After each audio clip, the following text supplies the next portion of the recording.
Mabuhay! I am Alessandra Pascual Santos, second year tourism student at University of the East.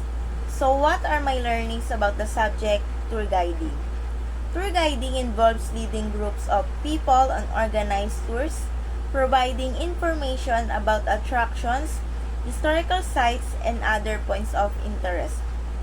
A tour guide's responsibility is to ensure the safety and enjoyment of the group while also sharing relevant information and answering questions about the places visited. The difference between a tour guide and a tour guiding is that a tour guide is someone who guides a tour, while a tourist guide means someone who guides a tourist. When it comes to factory tours, a tour guide is the focal point. Also, there are 7 types of tour guide, and these are historical guide, adventure guide, museum guide, nature guide, city guide, park guide, and freelance guide. And that's all. Thank you.